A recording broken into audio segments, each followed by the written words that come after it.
Death Valley does not tolerate carelessness. This national park, stretching along the eastern border of California, is a sun-scorched basin surrounded by sharp mountain ranges. Here lies the lowest point in the Western Hemisphere, Badwater Basin, 86 meters below sea level.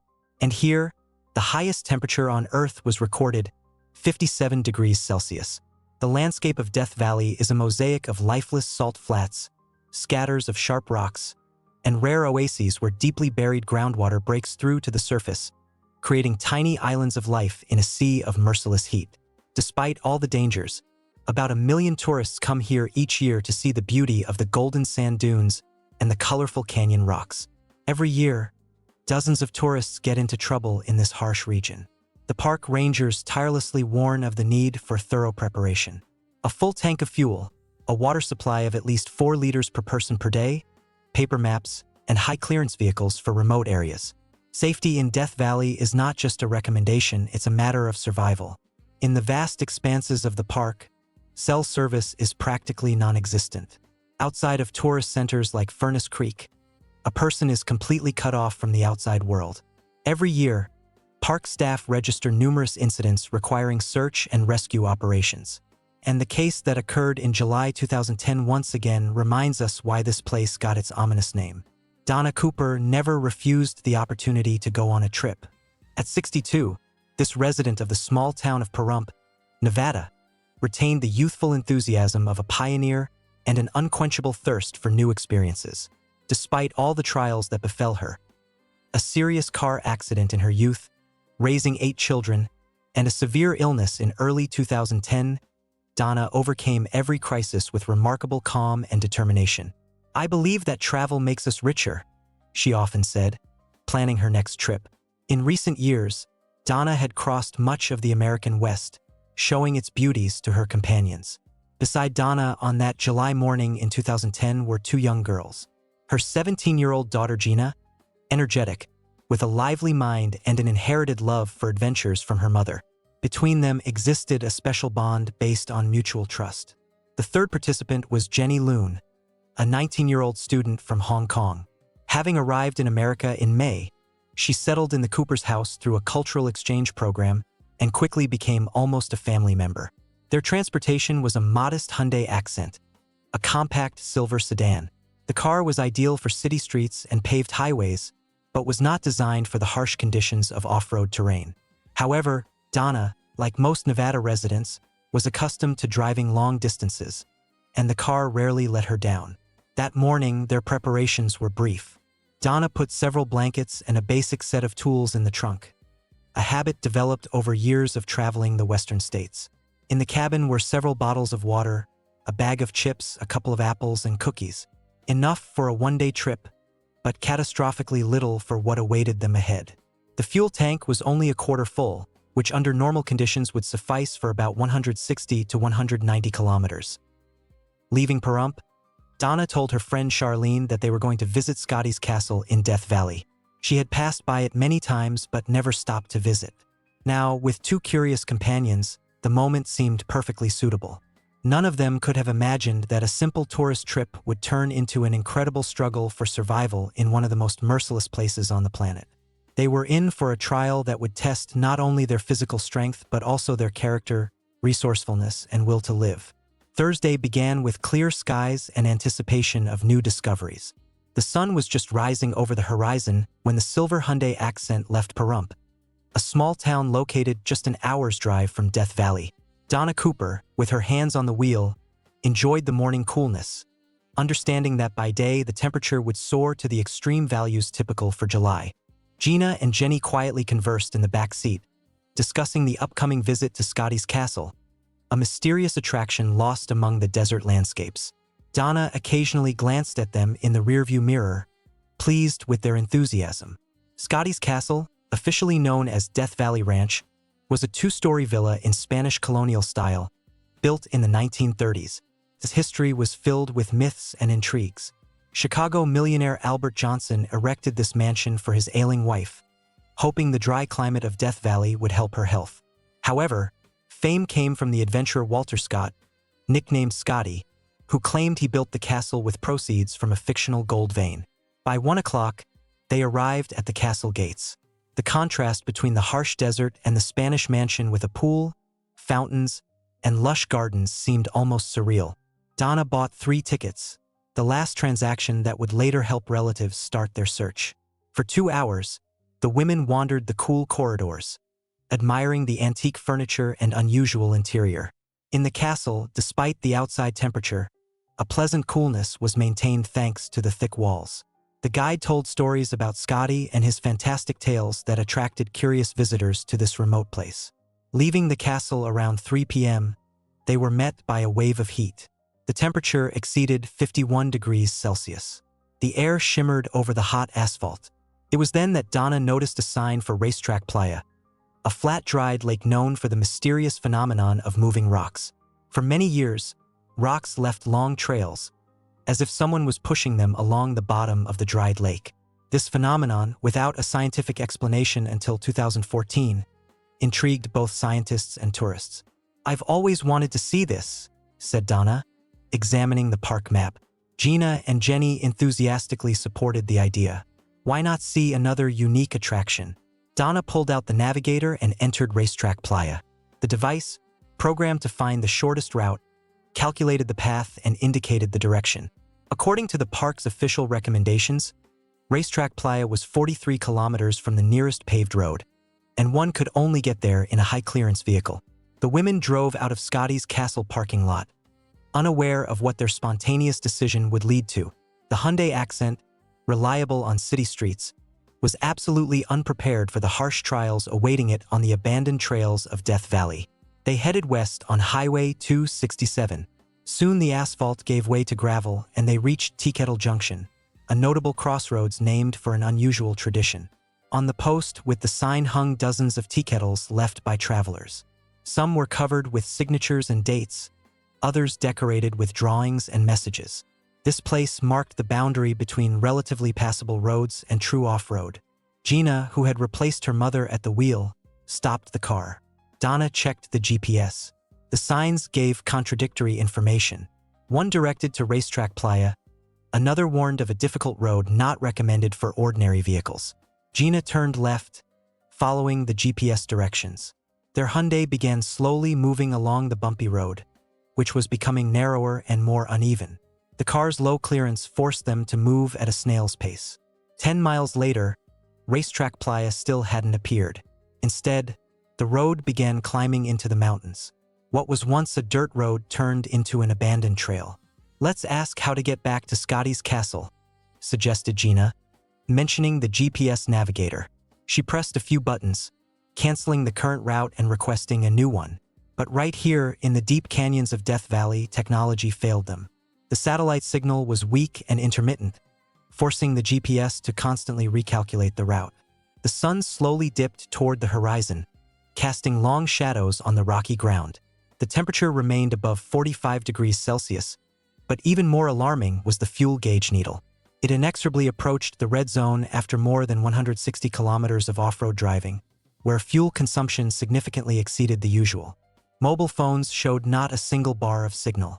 They were completely cut off from the world, wandering through a labyrinth of mountain trails leading them further from civilization. The odometer already showed over 290 kilometers since leaving Scotty's castle. And with each new kilometer, their situation became more critical. The fuel was running out. When the sun almost disappeared behind the mountain range, Donna took over driving again. The car traveled a few hundred more meters and stopped. The engine stalled, plunging them into the silence of the desert. Around them, there was no light, no sign of human presence. Only majestic silent canyons and a darkening sky. "Looks like we'll have to spend the night here," Donna said calmly, though inwardly she fully understood the danger of their position. 3 women found themselves trapped in one of the most inhospitable places on Earth, with minimal water supplies, no communication, and no fuel. The first rays of Friday's sun mercilessly exposed the reality of their situation. The odometer showed just over 320 kilometers. Since leaving Scotty's castle, they had ventured deep into the wild part of Death Valley. "We must act," said Donna, assessing the situation with the calm developed over years of overcoming difficulties. They took inventory of their meager supplies. the last bottle of water, 2 apples, remnants of chips, and a few cookies. Gina was the first to get out of the car and winced from the scorching air. The temperature was already rising to 45 degrees Celsius, and it was only morning. She began collecting stones. Slowly, stone by stone, large letters appeared on an open patch of ground. Help! The letters were large enough, about 4 meters long, to be noticed from the air. Meanwhile, Donna and Jenny searched for water. Experiencing intense thirst, they tried to extract moisture from cacti and pine needles, but the result was minimal. Only a bit of bitter liquid, insufficient to quench thirst. They divided the last bottle of water equally, in tiny sips, understanding they had to stretch the supplies as long as possible. By midday, the heat became unbearable. The air seemed to melt over the rocks. Skin burned even in the car's shade. Jenny, facing such extreme conditions for the first time, felt fear and anxiety growing with each hour. Being a foreigner far from home, she relied entirely on Donna's experience. Occasionally, planes flew overhead, small dots in the vast sky. The women tried all available signaling methods. Gina used a compact disc as a mirror reflecting sunlight. Jenny waved a bright yellow emergency blanket. But the planes continued on their way, not noticing their desperate attempts to attract attention. By Friday evening, Gina decided to explore the surroundings.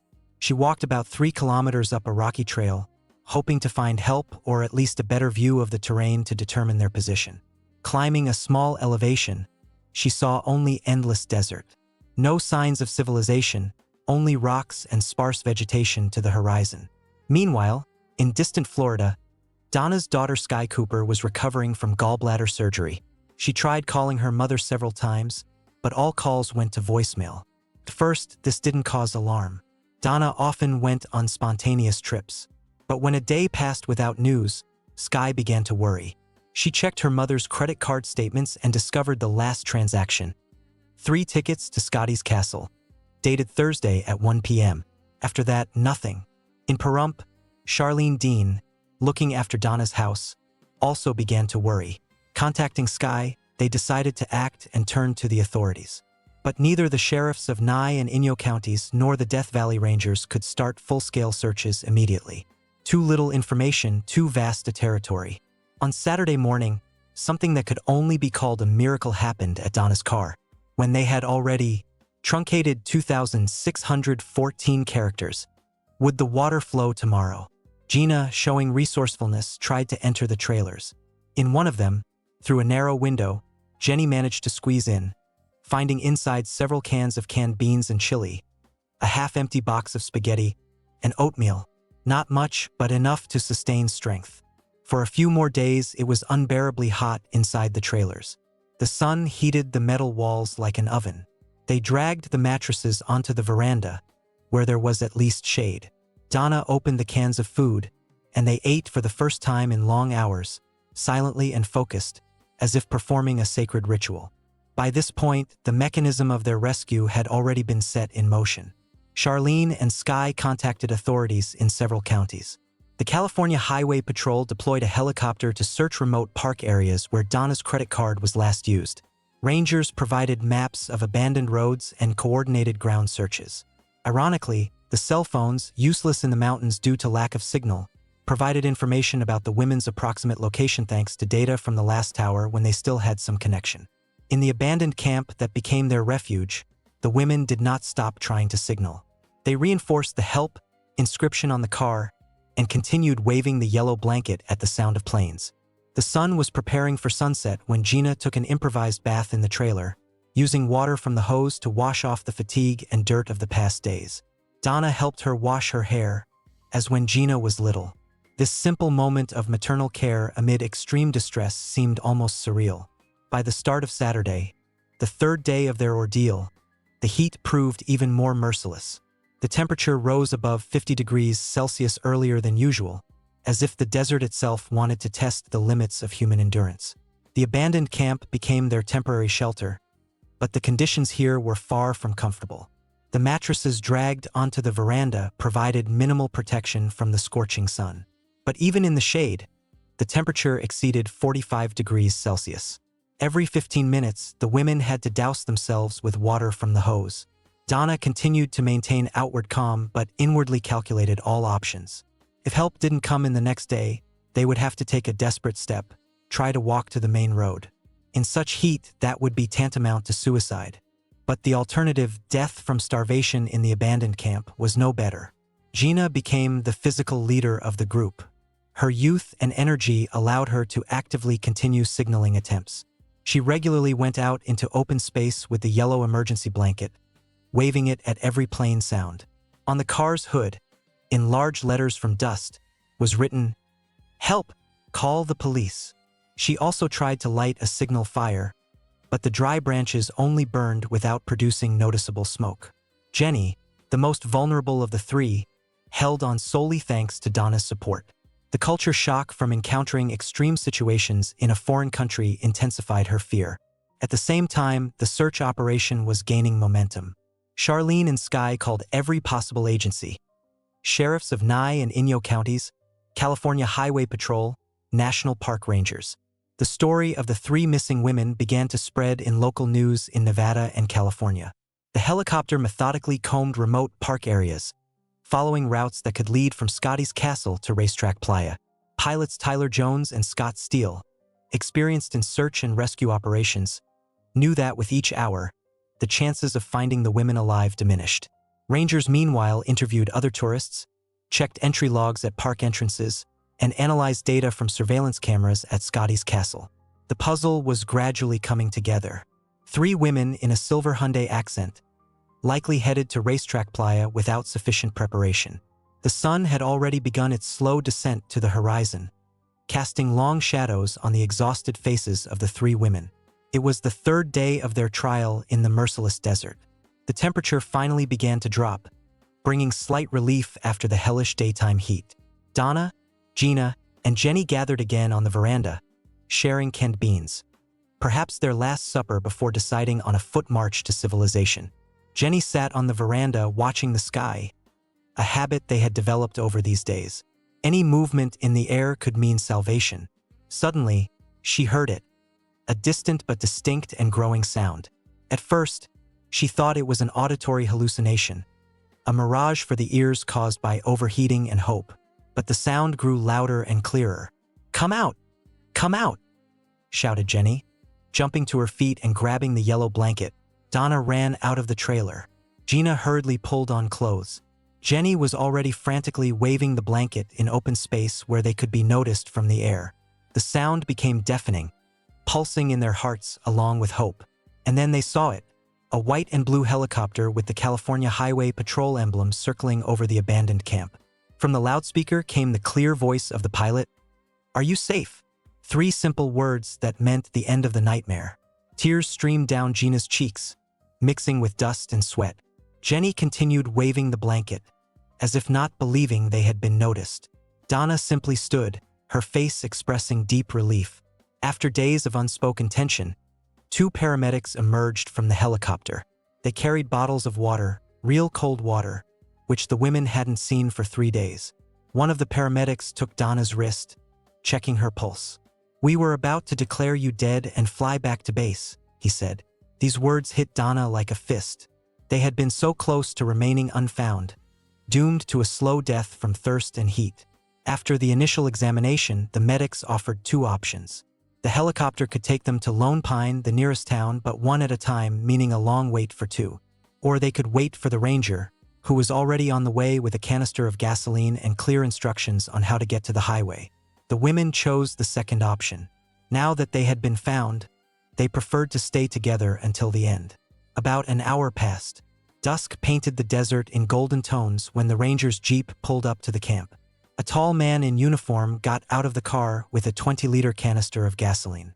For the women, this simple canister looked more valuable than gold. The ranger helped pour the fuel into the Hyundai's tank, then unfolded a map on the car's hood.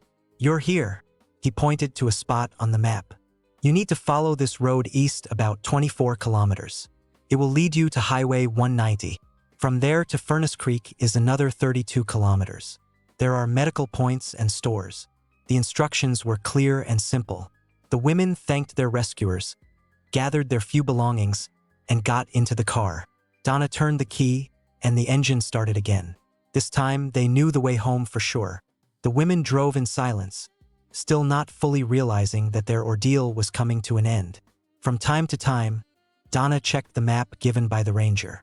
This time, they didn't trust electronic devices, preferring paper and clear directions from a person who knew the terrain. Twilight thickened. Ahead, like a beacon, lights shone. The first signs of human presence in long 3 days.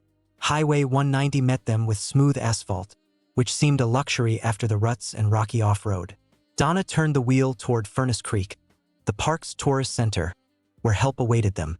By the time they arrived at Furnace Creek, the news of the miraculous rescue of the 3 women had already spread. Medics were waiting for them, ready to provide assistance. Despite 3 days in extreme conditions, the physical condition of all 3 turned out better than one might assume. Donna, Gina, and Jenny suffered from dehydration and exhaustion, but thanks to the found water and canned goods in the abandoned camp, as well as their own resourcefulness, they managed to avoid more serious consequences. At the medical point, they were met with cautious surprise. Not every day do people survive after so many days in July's Death Valley. Donna was immediately given an 4 with saline solution, and Gina and Jenny were given special electrolyte drinks. The doctors carefully examined each of them, paying particular attention to signs of heat stroke or sunburns. Meanwhile, phones were ringing off the hook. Sky Cooper, in tears, spoke with her mother, thanking the heavens for their salvation. Charlene Dean prepared the house in Pahrump for Donna's return. Jenny's parents in Hong Kong, awakened in the middle of the night by a call with news of their daughter's rescue, couldn't believe she had survived such a trial. After the medical examination and procedures, the women were allowed to rest in a motel at Furnace Creek. Clean bed, air-conditioned air, and cool water from the tap, simple amenities that now seemed incredible luxury. They slept long and deeply, without nightmares and worries, knowing the worst was behind them. The next day, rangers organized transportation to Pahrump. Before leaving, the head of the ranger station invited the women for a short conversation. He was interested in the details of their journey, especially the decision to follow the GPS through Teakettle Junction. The information they provided was invaluable for preventing similar incidents in the future. But the most important were the quiet moments when Donna, Gina, and Jenny finally found themselves safe at home, realizing how close they had come to the line beyond which there is no return, and how strongly this trial had united them. The events in Death Valley left a mark on each woman's life. The physical consequences, dry skin, fatigue, and slight dehydration, passed quickly. But the psychological impact proved deeper. "Not for a second did I doubt that we would get out," Donna said in an interview with the 2020 program several months later. Her confidence and calm during the crisis helped the group survive, confirming life experience as an invaluable resource. For Gina, this trial became a turning point. Inspired by the work of the paramedics who saved them, she enrolled in nursing school, deciding to dedicate her life to helping others in critical situations. Jenny returned to Hong Kong, but the experience created an unbreakable bond with the Cooper family. Less than a year later, she came to America again, this time as a university student, living in their house. The survival experience taught her not to fear difficulties in a foreign country. In 2011, ABC organized a reunion of the women with their rescuers for filming a 2020 segment. When the helicopter landed and pilots Tyler Jones and Scott Steele emerged, Donna rushed to them. Hugs, tears of gratitude, unspoken words. The moment was filled with sincere emotions. The story of the 3 women became a textbook example for Death Valley Rangers. They introduced the term death by GPS and strengthened warnings. Always take paper maps. GPS can direct you onto impassable roads. A week without GPS is always better than a day without water. Updated brochures now included requirements for a full fuel tank and 5 liters of water per person per day. This case reminded the world that even in the era of technology, nature demands respect and preparation. But it also showed the strength of the human spirit, resourcefulness, and the importance of maintaining calm in the face of danger. 3 women entered Death Valley as ordinary travelers and emerged with a survival story that became part of the legacy of this harsh but beautiful place. The story of Donna, Gina, and Jenny makes one think about the thin line between adventure and catastrophe. What if they hadn't found the abandoned camp with water? What if the helicopter had turned back a few minutes earlier? This story ended in rescue, but the desert is dotted with nameless graves of those less fortunate. Perhaps the most important lesson of this story is that even in the age of smartphones and satellite navigation, our survival still depends on basic skills and common sense. We become so dependent on technology that we forget everything else. Are you ready for a situation when technology fails you? If you like this survival story, give it a like and subscribe to the channel. In the comments, tell about your most extreme experience in the wild or how you prepare for trips to remote places. Every week, we analyze new survival stories so you can learn from others' mistakes, not your own. Thanks for watching, and see you in the next releases.